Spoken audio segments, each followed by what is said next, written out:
What's up, my comic comrades? With the Obi-Wan Kenobi series ongoing, we're returning to the world of Star Wars in comics with the continuation of the epic miniseries Crimson Reign. This is actually the second installment of a larger overlapping Star Wars event, and we already covered the first installment with our War of Bounty Hunters episodes. In fact, you should really watch those as it's the first arc of this much bigger Star Wars story. You could find those right here. Anyway, today we're breaking down issues 3 and 4 of Star Wars Crimson Reign, and we'll wrap it up in a future episode with the 5th and final issue. Then that will lead us to the 3rd and final act of the overall event, the Hidden Empire miniseries. With all that said, let's see where issues 3 and 4 take the story.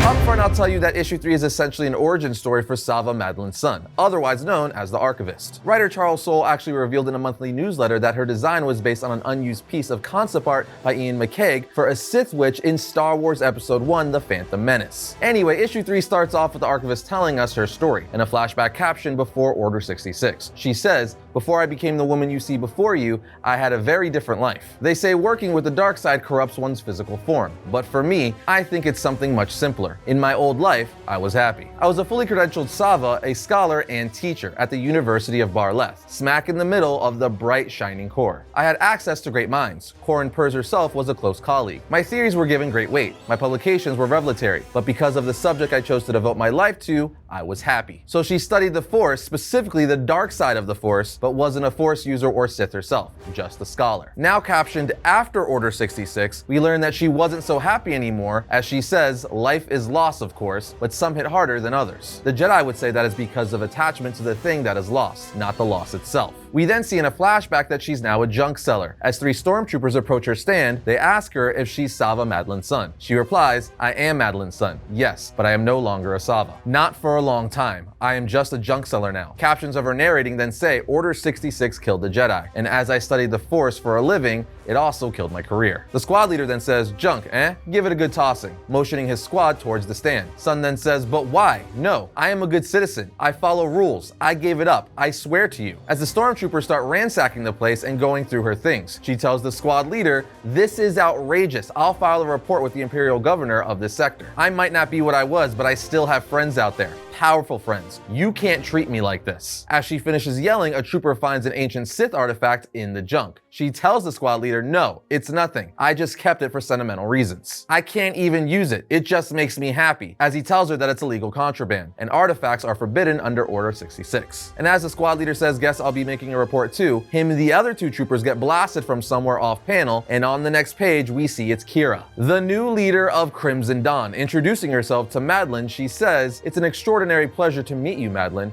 I know your work well." Madlin says, "My work? You just killed 3 Imperial soldiers." And Kira replies, I have no fear of the Empire." Long story short, Kira explains to Madlin that she has a need for her expertise, saying, "If you work for me, you'll have nothing to fear from them either." Kira then asks Madlin, "Why are you forbidden to study the Force, Sava son? Why does no one talk about it, at least not publicly? Within our lifetimes, a huge powerful group of Force users work directly with the galactic government. Now it's as if they never existed. That is my question. Why has the Force disappeared from the galaxy?" Madlin then goes on a long explanation about the Jedi Order and how they were deeply seated into the galaxy's consciousness, how they had a great Jedi temple in the heart of Coruscant and worked closely with the Republic and its Chancellor for centuries before answering Kira's question, saying, "Fear, the most potent weapon in the arsenal of the great galactic empire." She continues to say, "You make it treasonous to be a Jedi, to help a Jedi, to use the Force, to study the Force, to even be aware of the Force. Some will be willing to die for their beliefs in an effort to bring back the light, to expose the truth. So you kill them first. The ones left are by process of elimination, not willing to die for their beliefs. They're apathetic, just trying to get by. Afraid. It's not that the Jedi are forgotten, it's that the very idea of them is a death sentence. Those who remember stay silent. In time, they will die, and the Order will truly be lost." Kira says,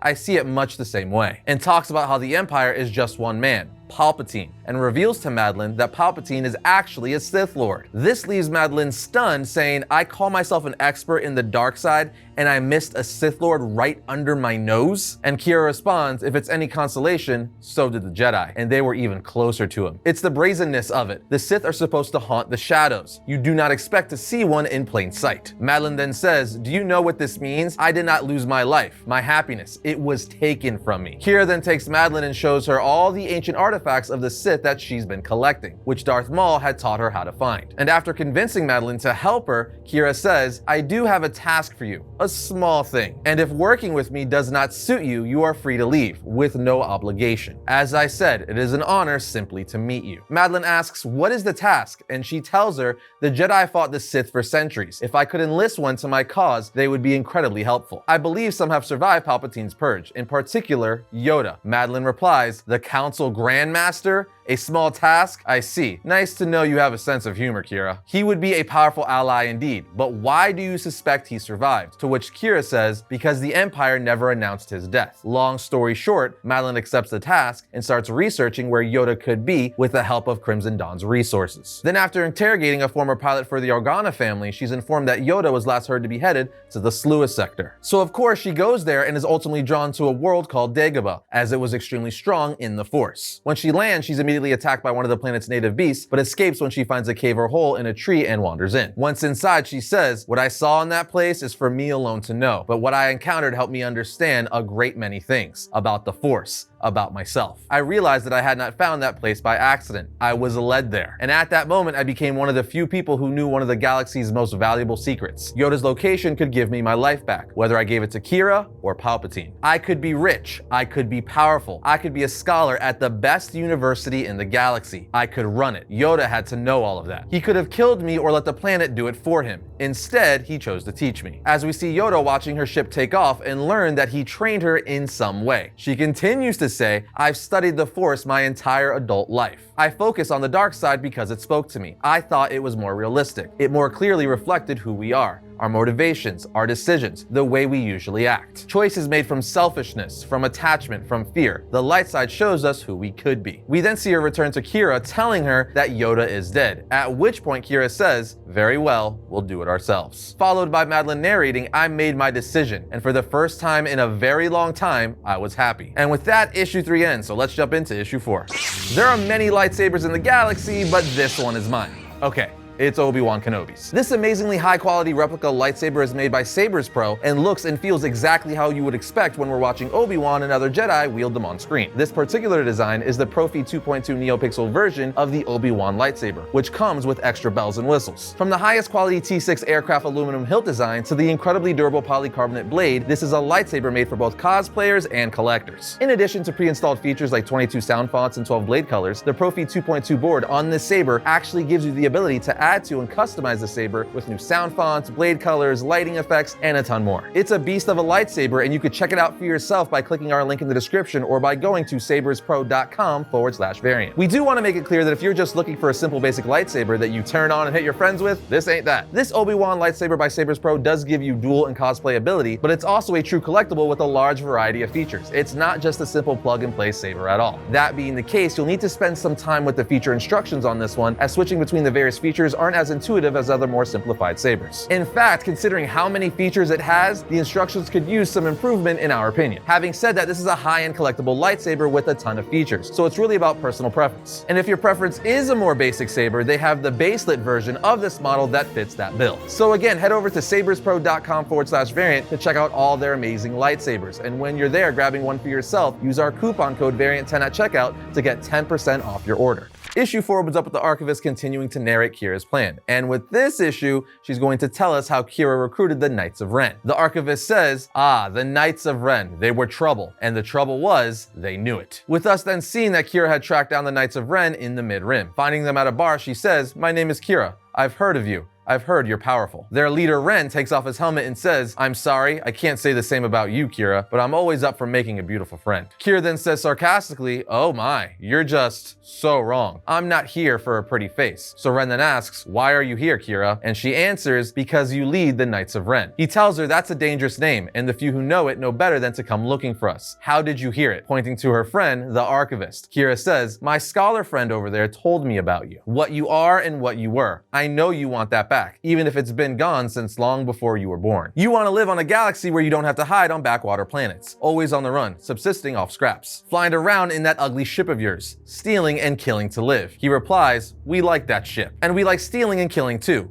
She asks, do you constantly like wondering if today's the day you wake up with a red lightsaber blade through your chest? To which Ren answers, unlikely, while showing his red lightsaber hilt. Kira then says, we both know that's not true. It's just a matter of time. I can give you everything you want. Glory, safety from the Sith. You can carve out a little kingdom for your own. Run it however you want. I don't care. But I need Force users, and you're the best I can access. Ren then asks, let's say I'm listening. What's the job? So she tells him, actually, I think you're gonna love it. Afterwards, we see the Knights of Ren traveling in their transport through the galaxy, as we learn Ren had accepted her offer. And as we know from previous issues, her mission for them is to steal something from Fortress Vader, specifically a key. Needless to say, Ren's fellow knights aren't too enthused about breaking into Vader's castle, as one of them says, Fortress Vader? That crazy woman wants us to steal something from Darth Vader's castle? This job is too hot, and I'm not just saying that because the castle's on a planet that's basically hell. Another knight says, I agree with Basra. We stay away from Sith, and they stay away from us. We have an understanding. Ren says, no, Miranda, you don't understand. There's no understanding. Just because we use the shadow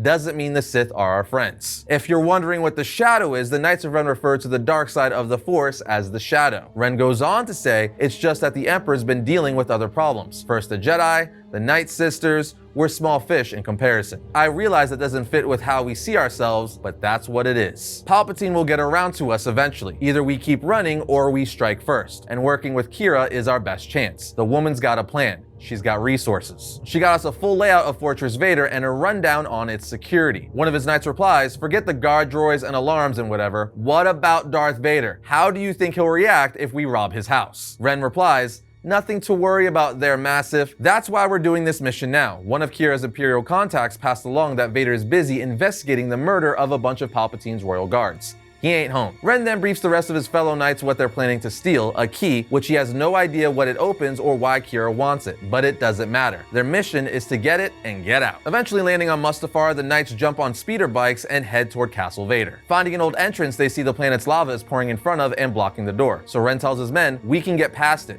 but we'll need to do it together. A knight asks, you think we've got the shadow for it? And Ren responds, all things are possible through the Force. So they all reach out and focus on using the shadow or dark side of the Force to part the lava, allowing them to walk through the old entrance. Once inside, they start making their way to find the key, but get spotted by one of Vader's servants, Vanny, who says, I would advise you to leave, but it's far too late for that. I have seen and marked you. My master will learn of your visit. The Knights of Ren tell him, not sure about your plan, Vanny. How are you gonna tell Vader about us if you're dead? As they start firing at him with their blasters, but a force field appears around him, deflecting their fire, as he says, you are fools. My master is very protective of his possessions, of which I am one. I am in no danger, but I cannot say the same for you. As he hits an alarm, the stormtroopers start swarming in from everywhere, surrounding the knights. Ren says, blood is always sort of the plan, as they start slashing through the stormtroopers running through the fortress. While fighting, they come up to a room and Ren says, this is it, Vader's vault. One of them replies, okay, great. It looks pretty locked, Ren. Ren replies, not for long, as he stabs the door with his lightsaber, melting the door open. Ren runs inside and finds the key they were looking for, but then asks his fellow knights, why did you guys stop shooting? Everyone dead out there? They reply, no, they all just left. Not sure why. Then on the next page, we see why. Darth Vader has arrived, saying their services are no longer required, in badass Vader fashion, and follows up with saying, you are here uninvited. You will pay the price, while lifting one of the knights with the Force and crushing him in the air, turning his body into essentially an aluminum foil ball. It's brutal. Ren then says, run, you idiots, as he alone starts battling Vader, holding him off. As he ignites his lightsaber, Vader says, a red blade, whoever you think you are not worthy of that weapon. Ren replies, you don't decide my worth, but I earned everything I have. This thing included. I took it from the one who held my name before me, an old name, a name of power. Vader asks, and what name is that? He replies, Ren. Vader says, you and your rabble, you are the Knights of Ren? Pathetic. How far you have fallen. But there is still yet further to fall, as he slashes Ren across the stomach. Ren, as a last-ditch effort, then jumps off the castle tower and says to himself, all right, focus, control the fall, reach out and take control for the shadow, for the Ren, and uses the dark side of the Force to cushion his fall. Looking back up at Vader, Ren yells, you lose, chump, which one of his knights responds, a boss? You sure that's such a good idea? Ren replies, I mean, what's he going to do? As Vader uses the Force to rip the key out of Ren's hand. Ren screams no and says to the knights, why are you all just watching? One of them says, Oh right, and the Knights of Ren then start blasting Vader, distracting him enough for Ren to use the Force to bring the key back to him. With their mission complete, the Knights head back to their ship to bring the key to Kira. Meanwhile, back in Fortress Vader, Vader says to himself, the Knights of Ren, while looking at the body of the knight he crushed. But there you have it, friends, Crimson Reign issues 3 and 4. There's only one issue left, so I'm very curious to see how this wraps up before we get into the third and final act of the storyline, the Hidden Empire. As for me, I'm enjoying this series. I love what Marvel has been doing with their Star Wars comics overall. And I can't wait to see how the second act comes to an end with the 5th and final issue. But what do you guys think? Let us know in the comments. And that's going to bring today's episode to a close, but if you enjoyed this episode, check out this one right here. And if you like all of our content, like, subscribe, and comment. You know the deal. But other than that, I'll see you next time when I talk about all things comics.